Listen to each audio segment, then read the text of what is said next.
Yeah, could you close the door? Yeah, of course. Hey, Matt, how are you doing? Real good. I'm Joe from Liberty Mutual. Nice to meet you. Thank you. Do you mind if I put my stuff down? Please do. Do you mind if I take a few notes and ask you questions about your company? That'd be good. So how are you doing today? I'm doing fine. That's great. I know I talked with Dan, who set up this meeting. He said that he was going golfing with you. He said, like, you always beat him. How was that? He was being kind. Oh, really? I know for me, my golfing knowledge only extends to, like, mini golf and, like, Wii golf. Like, no real knowledge there. All right, so I know we only have 12 minutes today. Very happy you got back to me from the phone call. And I want to set a quick agenda with you to make sure we get everything covered and we stay on target. Does that sound good to you? That sounds like a great idea. All right, perfect. So first I'd like to ask you about some of your goals of your company and maybe some of those obstacles to achieving those goals. Next I'd like to tell you a little bit more about Liberty Mutual and the benefits program we offer. And to see after that, to see if it makes sense for a partnership between our companies. Does that sound good to you? That sounds fine. All right, sweet. So what exactly is the criteria you look for when you're trying to partner up with a company? Are they a leader in the area that we're looking for help in? Okay. And if they seem somebody reasonable to work with, those are Yeah, of course. Yeah. the basic things we look for. That seems reasonable. And what kind of goals are you looking for in terms of retention and recruitment for this year? We're looking to hire 30 new experienced coders. Okay. And our current, this is between us, but Yeah. our current turnover rate is running about 30%. Okay. You asked our goal, we want to bring that down at least 20%, so at least down under 25%. And what happens if you do not get that 20% reduction? Then we'll have to recruit more than 30. And it's hard because those are 30 experienced coders, and it's easier to recruit people out of college. It's harder to recruit experienced professionals. And what exactly is your hiring process for getting these experienced professionals? We use some outside. We don't usually. Well, we use a combination. Sometimes we use headhunters, but we also have a couple independent research people who help us locate people themselves and do a little bit of screening, and then we do most of the work and bring them on. So that's my preferred method, but we do either one. Okay. We have a couple of headhunters we trust also. Okay, that makes sense. And you said your retention rate, your turnover rate is about 30%, correct? Yes. And what is that costing you in terms of an employee? Because I know that must be expensive, having to find new employees and having to lose them constantly. It is. Yeah. Especially in an environment like this where we have some serious work that needs to be done. Okay. Do you know how much that would cost monetarily for losing an employee? My estimate, we actually looked at this about a year ago, and I think it's roughly a year and a half salary. Year and a half salary? Okay. I know the American Payroll Association came out with a study that between an employee leaving and in terms of cost and finding a new employee, it's about 2 months' salary. So if that's about $100,000 employee, that's about $16,000. We think it's higher than that because it takes us longer to find. It takes us a while to find somebody. Yeah. Your costs of hiring somebody, and then honestly, even if they have some experience, it's usually they're 3 months on the job before they're up to speed and productive. So I think I wish it was just 2 months. Yeah, exactly. I know you said a year and a half. That must be thousands of dollars. Yes. So that seems like a real issue. And what exactly would you say is a distinguishing factor that sets you apart from other companies that would keep your employees happy and keep them with you? We've been in business for 14 years and haven't had to have a serious cutback today. So for a software company, especially for a cutting edge small software company, that's a pretty good record. Yeah, it is. So with that, I'd like to transition to tell you a little bit more about Liberty Mutual to see how, to tell you, see if you like the proposal we have. So how much do you know about Liberty Mutual? Very little. Very little? I've heard of it. Okay, so we're an insurance company, but that's what we're really known for. I'm sure you've seen like You're the out of statue. Massachusetts. Yeah, Okay. the Statue of Liberty commercials, they're very popular. But we're actually a lot more than that. We offer marketing campaigns, we offer various other aspects. We're a Fortune 100 company. 95% of the employees who have used our company are satisfied and would recommend us. And we focus mainly for Repeat that to me, what does that mean? So 95% of the employees who are in our benefit program are satisfied with The program you're with the talking program, about? yeah. Okay. And they would recommend us to other employees. So the program I'm offering today is a voluntary Liberty Mutual Advantage program, which means that there would be no cost to you and no work to you. All it would be is that we ask you to recommend to your employees that Liberty Mutual has discounted rates. And we'd ask for an exclusive agreement between our companies that we can offer your employees at discounted rates or preferred rates for homeowner, auto, disability, and life insurance. Does that seem of value to you? Okay, so basically it's no cost to us, No but cost. our employees get a significant discount. So it's a benefit, they see it's another benefit of being in Falcon. Exactly. Another benefit of being at Falcon, which would help you with that, and it would help you keep with your retention rate. Because if they're, this doesn't, it's not a salary increase, but it's an untaxable benefit, which means that they're going to need these insurances anyway, and they're going to save a lot of money. And I know that if the retention rate goes up, the thousands of dollars you're losing from the turnover will go down. So that's another cost-saving aspect right there. I know I worked with Sullivan Data Specialists, which is another staffing company in Raleigh. This is the graph that they actually got back to me with. I've ran the numbers they've given to me. So from 2000 to 2015, their retention rate was, I know the IT rate for staffing is very low. Theirs was between 40 and 50, roughly stagnating. But when they partnered with us from 2015 to 2016, you can see the increase from about 45% to almost 70%, which is very high for the field. If I called them, would they agree that it was primarily because of this program? Yes, I can even give you your phone number. I would love for you to talk to Edgar Sullivan.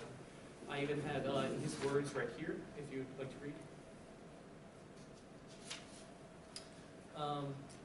He's about a 10-minute drive from here.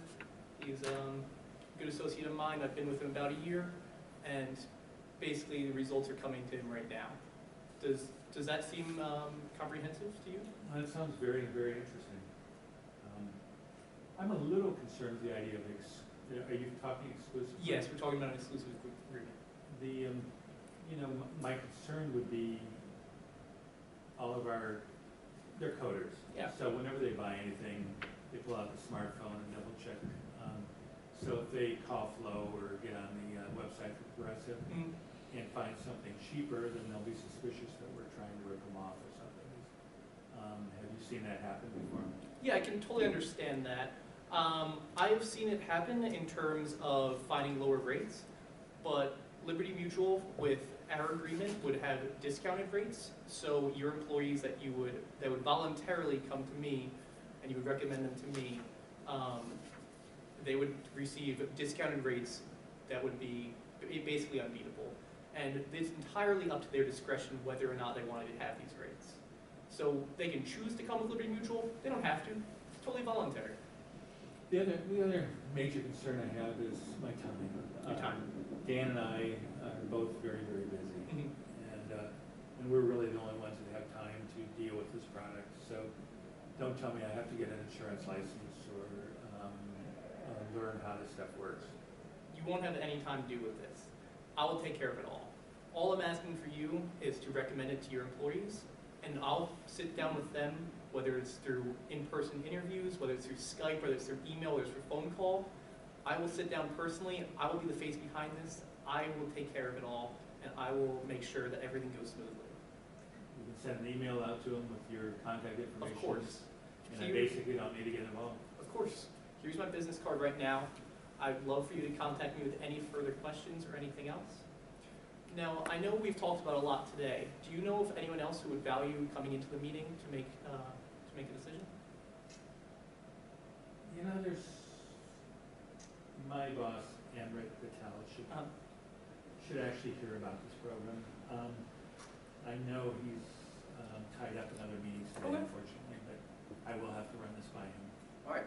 How about if we set up a next meeting with Amrit and you? Does next Wednesday at 9 or 11, which one do you think works better for you? Either works for me.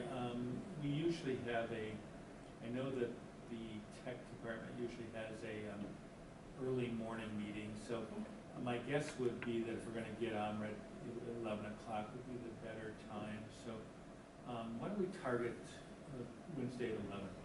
Okay, perfect. I'll see you Wednesday at 11 then. Okay, great. Thank you so much. Good job. Thanks. Right, am I starting? Hello. Very nice. I know. I know. I love your homework. So, if I remember, you're a sophomore. I am Saul. So, congratulations. You did really, really well. Thank This is you. your first one, right? Yeah, this is my second Or one. second? Okay. First regionals. Okay. So you did a lot of things good. So I'm gonna give you both good and Please. Sometimes feedback. I love your feedback. because you can only improve from here. Because I did really good. So overall, like you good rapport building, coming in and using the golf scenario, just really good rapport building, and your energy. And I thought you were very professional. You set the agenda. You knew the time frame. You know, you knew you had 12 minutes, so you already said that. He didn't say it to you. And then he said, "Does that sound good to you?" You asked a lot of good questions, like how many people, what happens if, you know, when he said he's trying to hire 30 people, 30% turnover, what happens if you don't get that? So like you asked that, you asked the hiring process, what is that costing you? So you asked a lot of good questions.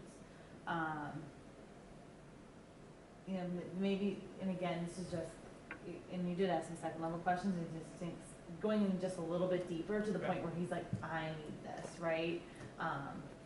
Because you want your buyer to say, I need this product, I can't let you go until I have this, right? Mhm. So just, you'll watch your video and kind of understand, like, you ask really good questions, just keep asking until he's like, I need to buy.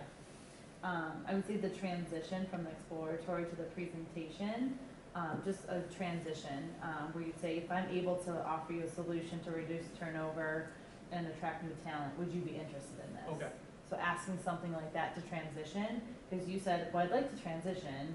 You know, you basically told me you're transitioning, but instead of telling them you're transitioning, ask the question, say, are you interested? Then you can say, well, let me explain our services, versus I'm going to do this, right? So just for you, you knew your product, of the business card, you asked about the decision maker, you got the next appointment. So the other thing I would look is your ahs and ums. You weren't like, didn't have like a million, but still just something to look for. Mhm. You know, again, it's this generation. You know, a lot of people say ums and uhs, and I say so. You know, so just when you're watching the video, just watch for that and be cognizant of it. Because the more you're cognizant of it, the less you'll say it. So. Thank you so much. So have you had sales training before? I'm in a professional selling class right now Okay. with my professor back at school, but that's the extent. You did a good job. You seem very natural and at peace with the flow of things. So it's very good. Like I said, your opening was phenomenal. It was really good. The connection there, jovial. But at the same time, you knew when to get serious too and get down to business type of thing, but not too quickly. So it was very conversational. You did a great job asking questions, and I agree. Just sometimes diving in when you find that gap, because the only thing I could probably tell you that is to work on is when you figure out what the gap. Because the most important thing is to know the gap, because the features, advantage, benefits, you know, they may be great, but they're kind of great to use. So how are they going to be great to him? And he asked a question, then you went into tying it to the gap after he asked a question. But even during the presentation of the feature, advantage, benefits, make sure you tie them specifically to him. Okay.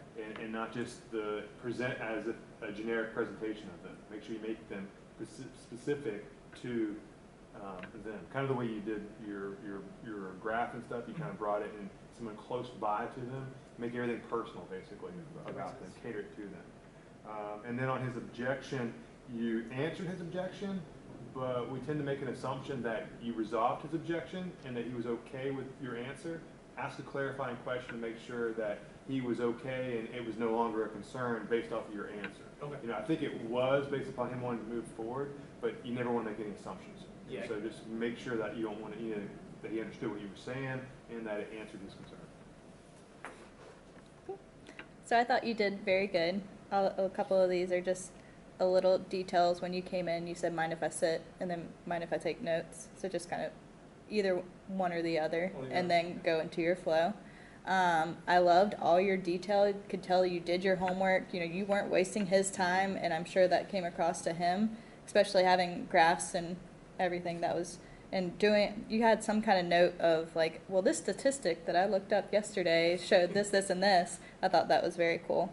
When you transitioned, like she said, I don't know if you really did a summary of his issues and then saying like how it fixed it, but that was, you know, really the only other thing that I saw you didn't hit. But I'm sure you were just kind of going through your process. Very good. It's awesome. Just one more fine tuning when you ask if there's another decision maker, and again, you're watching the Oh, video, just yeah. making them feel comfortable, because you don't want him to feel like, wow, because you didn't know if he was the decision maker or not, so you don't want him to be like, well, if he was the decision maker, being like, well, I am, it's why would I want someone else to come in here? So just make sure, watch how you're asking it. Yeah. So Okay. just something to fine tune, because you asked it and that's, you want to ask it, but just, it's how you ask it.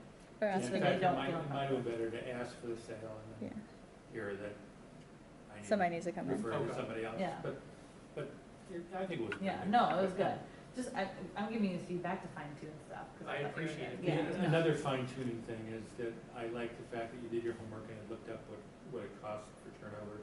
But after I give you a figure, it sounds like you're correcting me to come in with another one. So the way, it would have been better if you said, my research indicates it costs at least 2 months' salary to replace somebody. Do you find that to be true? And then I can say, I can get it costs us a little more, and that'd be a perfect flow. You show you do your homework, and I, Yeah. you know, but then the other way, it sounded a little bit like, you know, boy, you're overestimating it, which maybe I was. It's a bigger problem that way. Okay, good. Well, Customers always Thank right. you so much. thank you. Thank you.